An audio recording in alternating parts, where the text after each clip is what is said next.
behalf of the PES leadership, I'm very happy to welcome you here in Sharm el-Sheikh.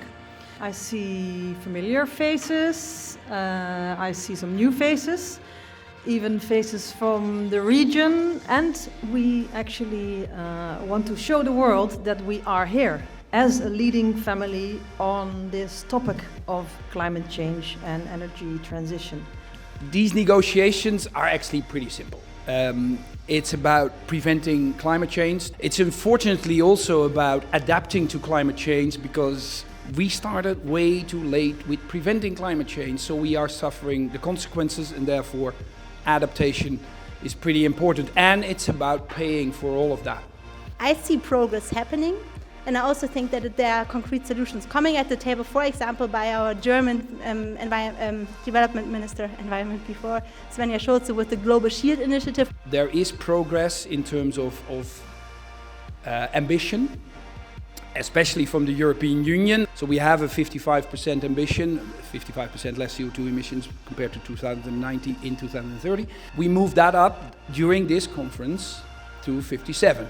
Actually, thanks to a few of the people here, members of parliament, who pushed the Commission into stricter legislation on emissions, etc.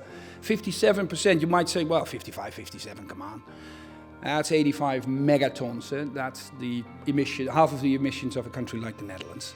I think we, as part of the European socialists, we talk also in the name of Europe and what we are facing. And now it's a good time to remember the rest of the world how human security goes hand by hand with the fight against climate change. Both on mitigation and on adaptation, a lot of work has to be done. And I think that cities are a driver for change, because not only 70% of the pollution takes place in the cities, we could also be a part of the solution. So lost and damage, keeping the 1.5 alive, international solidarity, human rights, all very important, and why we are here at the COP.